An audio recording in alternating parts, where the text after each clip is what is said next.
दोस्तों स्वागत है फिर से नए वीडियो में आप सभी का। तो साथियों आज हम लोग सीखेंगे बहुलक। बहुलक कैसे निकालते हैं, बहुलक कैसे निकाला जाता है, बहुलक जिसको इंग्लिश में मोड कहते हैं। साथियों लगभग हर बार बोर्ड एग्जाम में बहुलक निकालने के लिए सवाल आता है, तो हम आपको सबसे आसान तरीका बताएंगे। आप आसानी से सीख जाएंगे कि बहुलक कैसे निकाला जाता है। आपको एक काम करना है, वीडियो को शुरुआत से लेकर एंड तक देखना है, क्योंकि वीडियो ज़्यादा लंबी नहीं होने वाली, मुश्किल से 4 से 5 मिनट की वीडियो होगी। तो चलिए शुरुआत करते हैं। यहाँ पर वर्ग अंतराल दिया गया है 0 से 10, 10 से 20, 20 से 30, 30 से 40 और 40 से 50। बारंबारताओं का मान दिया गया है 6, 9, 15, 8 और 12। तो बारंबारता को इंग्लिश में फ्रीक्वेंसी कहते हैं, इसको एफ से लिखते हैं। बारंबारता को एफ से लिखा जाता है। हमें बारंबारता में ये देखना है सबसे बड़ी बारंबारता कौन सी है, मतलब सबसे बड़ी संख्या कौन सी है। तो यहाँ पर इन सब में सबसे बड़ी संख्या कौन सी है, 15। तो 15 को इस तरह से यहाँ से यहाँ तक इसको पूरा बंद कर लेंगे। तो हमने इसको बंद किया है आपको समझाने के लिए। बोर्ड एग्जाम में आपको इस तरह से ये बंद नहीं करना है, आप डायरेक्ट मान लिख देना F1, F2, H, L इन सब के। तो साथियों हमने क्या किया, हमने यहाँ पर ये देखा बारंबारता में सबसे बड़ी संख्या कौन सी है। तो सबसे बड़ी संख्या 15। तो यहाँ से लेकर यहाँ तक इसके सामने जो वर्ग अंतराल है, 15 के सामने जो वर्ग अंतराल है उसको भी हमने इस तरह से यहाँ पर बंद कर लिया। चलिए यहाँ पर एक बारंबारता बंद है 15। तो 15 को हम कहते हैं बहुलक वर्ग की बारंबारता। बहुलक वर्ग की बारंबारता ये हो जाएगा F1 का मान। F1 क्या है, बहुलक वर्ग की बारंबारता। उसके बाद 15 के ऊपर एक संख्या है और 15 के एक नीचे संख्या है। तो 15 के ऊपर जो संख्या है इसको हम कहते हैं F0। F0 क्या है, बहुलक वर्ग की ऊपर की बारंबारता। बहुलक वर्ग की ऊपर की बारंबारता या फिर बहुलक वर्ग की पीछे की बारंबारता। और 15 के नीचे जो संख्या है इसको हम कहते हैं F2। F2 को क्या कहते हैं, F2 को कहते हैं बहुलक वर्ग की आगे की बारंबारता या फिर बहुलक वर्ग की नीचे की बारंबारता। तो यहाँ पर एक क्रम बन रहा है F0, F1, F2, 0, 1, 2। तो साथियों हमने F1, F0, F2 का मान निकाल लिया है। कैसे निकाला ये आप समझ गए होंगे। उसके बाद यहाँ आते हैं वर्ग अंतराल में। यहाँ पर एक वर्ग अंतराल इस तरह से बंद है। तो इस वर्ग अंतराल में एक लिमिट लिखी हुई है, एक सीमा यहाँ पर है 20 से 30। लिमिट का मान कितना है, 20 से 30। तो जो छोटी संख्या है उसको हम कहते हैं निम्न सीमा और जो बड़ी संख्या है उसको हम कहते हैं उच्च सीमा। तो उच्च सीमा से हमें कोई मतलब नहीं, हमें सिर्फ मतलब है निम्न सीमा से, छोटी संख्या से। तो 20 यहाँ पर क्या हो जाएगा, 20 हो जाएगा L का मान। L का मान कितना हो जाएगा, 20। L क्या है, बहुलक वर्ग की निम्न सीमा। बहुलक वर्ग की निम्न सीमा, छोटी संख्या को निम्न सीमा कहते हैं। तो साथियों यहाँ तक आप सभी लोग समझ गए होंगे हमने कैसे F2, F1, F0 और L का मान निकाला। अब हमें ज़रूरत है H की।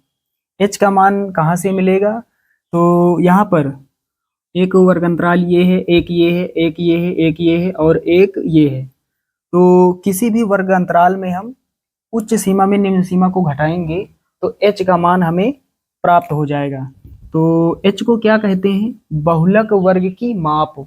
मतलब वर्ग अंतराल में अंतर कितने का है, बड़ी संख्या में छोटी को घटा देंगे, जितने का अंतर होगा वो H का मान हो जाएगा। तो यहाँ पर लिखेंगे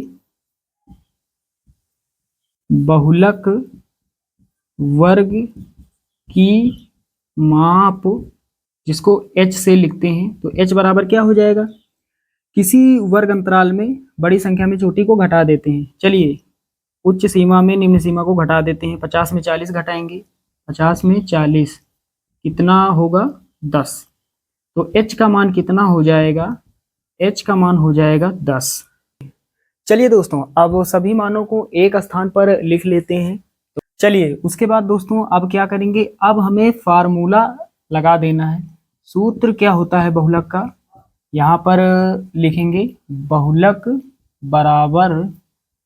बराबर क्या होता है, L plus F1 minus F0 और बटे में 2F1 minus F0 minus F2 into H, गुणा में H होता है।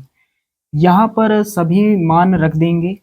L का मान कितना है 20 है, प्लस F1 का मान कितना है 15, माइनस F0 का मान 9 है, और बटे का निशान लगाएंगे। 2F1 है, F1 का 2 से गुणा होगा, F1 का मान 15 है, 15 का 2 से गुणा होगा तो कितना हो जाएगा 30 हो जाएगा, माइनस F0 का मान 9 है, माइनस F2 का मान कितना है 8 है, और गुणा में H का मान कितना है 10 है। चलिए थोड़ा हल कर लेंगे। 20 हो जाएगा, प्लस 15 में 9 जाएगा, कितना बचेगा, यहाँ बचेगा 6, और उसके बाद यहाँ पर 30 में घटाएंगे 9, कितना बचेगा 21 बचेगा, और ये माइनस का 8 और गुणा में 10। चलिए आगे हल करते हैं। 20 हो जाएगा, प्लस ऊपर 6 हो जाएगा, बटे का निशान लगाएंगे। 21 में 8 घटाएंगे, कितना बचेगा, तो यहाँ पर 13 बचेगा। 21 में 8 घटाएंगे 13 बचेगा, और गुणा में कितना 10। चलिए अब यहाँ हल करते हैं। पहले 20 लिखेंगे, प्लस यहाँ पर 6 का गुणा 10 से होगा तो 10 छक्के 60 हो जाएगा, और बटे में कितना 13। अब क्या करना है, 13 से हमें भाग देना है 60 को, तो यहाँ पर भाग दे देते हैं। 13 से भाग देना है 60 को, 13 चौके 52 हो जाएगा। अब 60 में 52 जाएगा, 8 बचेगा। अब कोई अंक है नहीं, दशमलव लगाएंगे, 0 बढ़ाएंगे, कितना हो गया 80। तो यहाँ 80 हो गया, 13 छंग 78, 13 छंग 78 हो जाएगा। तो यहाँ पर 80 में 78 जाएगा, कितना बचेगा 2 बचेगा, दशमलव लगा, 0 बढ़ाएंगे, यहाँ 20 है, फिर 13 1 13। तो इस तरह से ये आता ही चला जाएगा। दशमलव के बाद 2 अंक हमें प्राप्त हो गए। तो यहाँ पर हमारा आंसर क्या हो जाएगा, चलिए यहाँ पर लिख देते हैं। पहले 20 प्लस 13 से 60 को हमने भाग दिया, कितना प्राप्त हुआ 4.61। अब क्या करेंगे, जोड़ देंगे, 20 प्लस 4.61, तो यहाँ पर लिख देते हैं। तो 20 में 4 24 हो जाएगा, 0.61। तो ये दोस्तों बहुलक का मान हो जाएगा, ये हमारा फाइनल आंसर हो जाएगा। तो साथियों उम्मीद करता हूँ कि आप सभी लोग अच्छे से समझ गए होंगे कि बहुलक कैसे निकाला जाता है। अब आप कभी भी बहुलक निकालेंगे तो आपसे गलती नहीं होगी, क्योंकि आपने शुरुआत से सीखा है यहाँ पर कैसे हमने एक एक मान को निकाला है। चलिए दोस्तों मिलते हैं अगले वीडियो में, तब तक के लिए जय हिंद।